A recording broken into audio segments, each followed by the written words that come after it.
ಶಬ್ದ ಕೇಳಲು ಕಿವಿಗಳು ಬೇಕು ಅಂತ ನಮ್ಗೆಲ್ಲ ಗೊತ್ತು.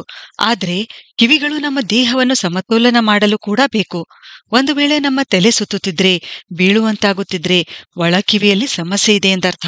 ಕುತ್ತಿಗೆಯಲ್ಲಿ ಬಿಗಿತ, ಮಾತನಾಡುವಲ್ಲಿ ತೊಂದ್ರೆ, ಕಿವಿಯಲ್ಲಿ ಶಬ್ದ ಕೇಳಿಸೋದು, ಹೆಚ್ಚು ಶಬ್ದ ಕೇಳಿ ತಲೆನೋವು ಉಂಟಾಗೋದು ಅಥವಾ ಸಿಟ್ಟು ಬರುವುದು, ಈ ಚಿಹ್ನೆಗಳಿದ್ರೆ ನಾವು ನಮ್ಮ ಕಿವಿಯ ಬಗ್ಗೆ ಕಾಳಜಿ ವಹಿಸ್ತಾ ಇಲ್ಲ ಎಂದರ್ಥ. WHO ಅಂದ್ರೆ ವರ್ಲ್ಡ್ ಹೆಲ್ತ್ ಆರ್ಗನೈಸೇಷನ್ ಪ್ರಕಾರ 2050ರ ವೇಳೆಗೆ ಸುಮಾರು 2.5 ಶತಕೋಟಿ ಜನರು ಸ್ವಲ್ಪ ಮಟ್ಟಿಗೆ ಶ್ರವಣ ನಷ್ಟವನ್ನು ಹೊಂದಿರುತ್ತಾರೆ ಅಂತ ಅಂದಾಜಿಸಲಾಗಿದೆ. ಇದಕ್ಕೆ ಕಾರಣ ನಮ್ಮ ತಪ್ಪು ಜೀವನ ಶೈಲಿ, ಅತಿಯಾದ ಶಬ್ದ ಕೇಳೋದು ಅಥವಾ ಅತಿಯಾದ ಶಬ್ದ ಇರುವ ಸ್ಥಳದಲ್ಲಿ ಕೆಲಸ ಮಾಡೋದ್ರಿಂದ, ಹೆಡ್ಫೋನ್ಗಳ ಹೆಚ್ಚು ಬಳಕೆಯಿಂದ, ಮೊಬೈಲ್ನಲ್ಲಿ ಹೆಚ್ಚು ಕಾಲ ಮಾತನಾಡೋದ್ರಿಂದ, ಸ್ಟ್ರೆಸ್ನಿಂದ, ಸ್ಮೋಕಿಂಗ್ನಿಂದ, ಆಲ್ಕೋಹಾಲ್ ಸೇವನೆಯಿಂದ, ಈ ಎಲ್ಲಾ ಕೆಟ್ಟ ಚಟಗಳಿಂದ ಕಿವಿಯ ಸಮಸ್ಯೆಗಳು ಉಂಟಾಗಬಹುದು. ಅಂದ್ರೆ ಕಿವುಡುತನ, ಕಿವಿ ನೋವು, ದೇಹದ ಬ್ಯಾಲೆನ್ಸ್ ತಪ್ಪುವುದು, ಕುತ್ತಿಗೆಯಲ್ಲಿ ಬಿಗಿತ, ಟಿನ್ನಿಟಸ್ ಉಂಟಾಗಬಹುದು. ನಾವೆಲ್ಲ ಶಾಲಾ ಹಂತದಲ್ಲೇ ಕಿವಿಯ ಭಾಗಗಳ ಬಗ್ಗೆ ಸ್ವಲ್ಪ ಕಲಿತಿದ್ದೇವೆ. ಕಿವಿಯಲ್ಲಿ 3 ಭಾಗಗಳು: ಹೊರಕಿವಿ, ಮಧ್ಯಕಿವಿ ಮತ್ತು ಒಳಕಿವಿ. ಈ ತಮಟೆ ಏನಿದೆಯಲ್ಲ, ಇದು ಹೊರಕಿವಿ ಮತ್ತು ಮಧ್ಯಕಿವಿಯನ್ನು ಸೆಪರೇಟ್ ಮಾಡುತ್ತದೆ. ಇಯರ್ ವ್ಯಾಕ್ಸ್ ಅಂದ್ರೆ ಕಿವಿಯ ಮೇಣ, ಇದು ಹೊರಕಿವಿಯ ಈ ಭಾಗದಲ್ಲಿ ತಯಾರಾಗುತ್ತೆ ಮತ್ತು ಇದು ನಮ್ಮ ಕಿವಿಯಲ್ಲಿ ಇರಲೇಬೇಕು. ಇದು ಧೂಳಿನ ಕಣಗಳನ್ನು, ಬ್ಯಾಕ್ಟೀರಿಯಾಗಳನ್ನು ಇಲ್ಲೇ ಹಿಡಿದಿಡುತ್ತೆ, ಒಳಗೆ ಹೋಗಲು ಬಿಡಲ್ಲ, ಇನ್ಫೆಕ್ಷನ್ ಆಗಲು ಬಿಡಲ್ಲ.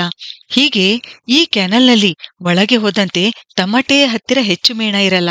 ನಾವು ಮಾತನಾಡುವಾಗ, ಆಹಾರ ತಿನ್ನುವಾಗ ನಮ್ಮ ದವಡೆಯ ಚಲನೆಯಾಗಿ ಇಲ್ಲಿಂದ ಈ ಮೇಣ ತನ್ನಿಂದ ತಾನೇ ಹೊರಬರುತ್ತೆ. ಇದನ್ನು ನಾವು ಕ್ಲೀನ್ ಮಾಡುವ ಅಗತ್ಯ ಇಲ್ಲ. ಕಾಟನ್ ಬಡ್ಸ್ ಬಳಸಿ ಸ್ವಚ್ಛ ಮಾಡಲು ಹೋದ್ರೆ ಈ ಮೇಣ ಇನ್ನೂ ಒಳಗೆ ದಪ್ಪಲ್ಪಡುತ್ತದೆ ಮತ್ತು ತಮಟೆ ಹತ್ತಿರ ಬಂದ್ರೆ ಕಿವಿಯು ಸರಿಯಾಗಿ ಕೇಳಿಸಲ್ಲ.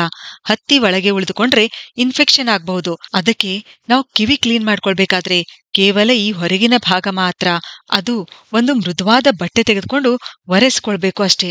ಕಿವಿಯಲ್ಲಿ ನೀರು ಕೂಡ ಹಾಕಿಕೊಳ್ಬಾರ್ದು. ಇದು ಹೊರ ಕಿವಿಯ ಬಗ್ಗೆ ಆಯ್ತು. ಇನ್ನು ಮಧ್ಯ ಕಿವಿಯ ಬಗ್ಗೆ. ಮಧ್ಯ ಕಿವಿಗೂ ಮತ್ತು ನಮ್ಮ ಗಂಟಲಿಗೂ ಈ ಯುಸ್ಟೇಷಿಯನ್ ನಾಳದ ಮೂಲಕ ಸಂಪರ್ಕವಿದೆ. ಇಲ್ಲಿ ಏನಾಗುತ್ತೆ ಅಂದ್ರೆ, ಗಂಟಲಿನಲ್ಲಿರ್ತಕ್ಕಂಥ ಗಾಳಿಯು ಮಧ್ಯ ಕಿವಿಗೆ ಹೋಗಿ ತಮಟೆ ಕಂಪಿಸಲು ಸಹಾಯ ಮಾಡುತ್ತದೆ. ನೆಗಡಿ, ಕೆಮ್ಮು, ಗಂಟಲಿನ ತೊಂದರೆಯಾದಾಗ ಮಧ್ಯ ಕಿವಿಯಲ್ಲಿ ಸಮಸ್ಯೆ ಉಂಟಾಗುತ್ತೆ. ಕಿವಿ ಸರಿಯಾಗಿ ಕೇಳಿಸಲ್ಲ. ಈ ಮಧ್ಯ ಕಿವಿಯಲ್ಲೇ ನಮ್ಮ ದೇಹದ ಅತ್ಯಂತ ಚಿಕ್ಕ 3 ಮೂಳೆಗಳಿವೆ: ಮ್ಯಾಲಿಯಸ್, ಇಂಕಸ್ ಮತ್ತು ಸ್ಟೆಪೆಸ್. ಇವುಗಳಲ್ಲಿ ಈ ಸ್ಟೆಪೆಸ್ ಏನಿದೆಯಲ್ಲ, ಇದು ಅತ್ಯಂತ ಚಿಕ್ಕದು. ಹೊರಗಿನಿಂದ ಶಬ್ದ ತರಂಗಗಳು ಈ ತಮಟೆಗೆ ಬಡಿದಾಗ ಇದು ಅದುರುವಂತೆ ಮಾಡುತ್ತದೆ. ಈ ಕಂಪನ ಈ 3 ಮೂಳೆಗಳು ಒಳಕಿವಿಗೆ ಸಾಗಿಸುತ್ತವೆ. ಇನ್ನು ಈ ಒಳಕಿವಿಯಲ್ಲಿ ಏನಾಗುತ್ತೆ, ಇಲ್ಲಿ 3 ಅರ್ಧಚಕ್ರನಾಳಗಳು ಮತ್ತು 1 ಸುರುಳಿನಾಳ ಇವೆ. ಇವುಗಳಲ್ಲಿ ದ್ರವ ತುಂಬಿರುತ್ತದೆ. ಇವು ಒಳಕಿವಿಗೆ ಬಂದ ಕಂಪನ ಶ್ರವಣ ನರಕ್ಕೆ ತಲುಪಿಸುತ್ತವೆ. ಈ ಕಂಪನ ಶ್ರವಣ ನರದ ಮೂಲಕ ನಮ್ಮ ಮಿದುಳಿನ ಟೆಂಪರಲ್ ಲೋಬ್ ಅಂದ್ರೆ ಕಪೋಲ ಭಾಗ ತಲುಪಿ ಅಲ್ಲಿ ಅರ್ಥೈಸಲ್ಪಡುತ್ತದೆ.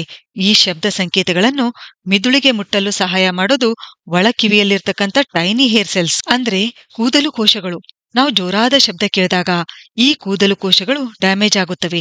ಇದರಿಂದ ಮಿದುಳಿಗೆ ಮಾಹಿತಿ ಹೋಗಲು ತೊಂದರೆಯಾಗುತ್ತದೆ. ಇನ್ನು ಈ ಅರ್ಧಚಕ್ರನಾಳಗಳಲ್ಲಿ ದ್ರವ ಏನು ತುಂಬಿರುತ್ತದೆಯಲ್ಲ, ಇದು ನಮ್ಮ ದೇಹದ ಸಮತೋಲನ ಕಾಪಾಡುತ್ತದೆ. ನಾವು ಜೋರಾಗಿ ತಿರುಗಿದಾಗ ಅಥವಾ ಘಾಟ್ ಸೆಕ್ಷನ್ನಲ್ಲಿ ಬಸ್ನಲ್ಲಿ ಚಲಿಸುವಾಗ ಇದರಲ್ಲಿರ್ತಕ್ಕಂಥ ಈ ದ್ರವ ಅತಿಯಾಗಿ ಚಲಿಸುತ್ತದೆ. ಇದರಿಂದ ನಮಗೆ ತಲೆ ಸುತ್ತುವುದೋ ವಾಂತಿ ಬರುವುದೋ ಆಗುತ್ತದೆ. ಇವು ಅತ್ಯಂತ ಚಿಕ್ಕ ಭಾಗಗಳಾಗಿದ್ರೂ ನಮ್ಮ ಇಡೀ ದೇಹವನ್ನು ಬ್ಯಾಲೆನ್ಸ್ ಮಾಡುತ್ತವೆ. ಅದಕ್ಕೆ ಕಿವಿಯ ರಕ್ಷಣೆ ತುಂಬಾನೇ ಮುಖ್ಯ. ಯಾವ ರೀತಿ ನಾವು ನಮ್ಮ ಕಿವಿಗಳನ್ನು ರಕ್ಷಿಸ್ಕೊಳ್ಬಹುದು? ನಾವು ಇಯರ್ ಪ್ಲಗ್ ಬಳಸುವಾಗ ಇದರ ವಾಲ್ಯೂಮ್ ಏನಿದೆಯಲ್ಲ, ಅದು 60% ಹೆಚ್ಚಿರಬಾರ್ದು. ವಾಲ್ಯೂಮ್ ಕಡಿಮೆ ಇಟ್ಟು ಕೇಳಬೇಕು. ನಮ್ಮ ಕೆಲಸ ಕಾರ್ಖಾನೆಗಳಲ್ಲಿ, ಗದ್ದಲದ ಸ್ಥಳಗಳಲ್ಲಿ ಇದ್ರೆ ಇಯರ್ ಪ್ಲಗ್ ಕಿವಿಯಲ್ಲಿಟ್ಕೊಳ್ಬೇಕು. ಒಬ್ರೇ ಇದ್ದಾಗ ಫೋನ್ ಕಾಲ್ ಬಂದ್ರೆ ಲೌಡ್ ಸ್ಪೀಕರ್ ಇಟ್ಟು ಮಾತನಾಡಿದ್ರೆ ಒಳ್ಳೆಯದು. ಇನ್ನು ಭ್ರಾಮರಿ ಮತ್ತು ಅನುಲೋಮ ವಿಲೋಮ, ಈ ಉಸಿರಾಟದ ಪ್ರಾಣಾಯಾಮಗಳಿಂದ ಕೂಡ ನಮ್ಮ ಕಿವಿಯ ಆರೋಗ್ಯ ನಾವು ಕಾಪಾಡ್ಕೊಳ್ಬಹುದು. ಕರ್ಣಪೂರಣ ಅಂದ್ರೆ ಕಿವಿಯಲ್ಲಿ ಎಣ್ಣೆ ಹಾಕಿಕೊಳ್ಳೋದು. ಮಾಡರ್ನ್ ಮೆಡಿಕಲ್ ಸೈನ್ಸ್ ಅಂತೂ ಇದನ್ನು ಹಾಕಿಕೊಳ್ಬಾರ್ದು ಅಂತ ಹೇಳುತ್ತೆ. ಆದ್ರೆ ಆಯುರ್ವೇದದ ಪ್ರಕಾರ ಕರ್ಣಪೂರಣ ಕಿವಿಯ ಅನೇಕ ಸಮಸ್ಯೆಗಳನ್ನು ಪರಿಹಾರ ಮಾಡುತ್ತದೆ. ಬೆಳ್ಳುಳ್ಳಿ ಹಾಕಿದ ಎಣ್ಣೆ ಕಿವಿಗಳಿಂದ ವಾತ ತೆಗೆಯಲು ಸಹಾಯ ಮಾಡುತ್ತದೆ. ರಾತ್ರಿ ಮಲಗುವ ಮುನ್ನ ತಿಂಗಳಿಗೆ 1 ಸಲ ಇದನ್ನ ಹಾಕಿಕೊಳ್ಬಹುದು. ಕಾಟನ್ ಬಡ್ಸ್, ಚೂಪಾದ ವಸ್ತುಗಳು ಇವುಗಳನ್ನ ಬಳಸಬಾರದು.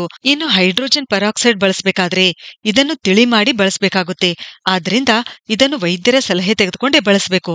ಸರಿ, ಹಾಗಾದ್ರೆ ಮುಂದಿನ ವಿಡಿಯೋದಲ್ಲಿ ಮತ್ತೊಂದು ಉಪಯುಕ್ತವಾದ ಮಾಹಿತಿಯೊಂದಿಗೆ ಭೇಟಿಯಾಗೋಣ. ಧನ್ಯವಾದಗಳು.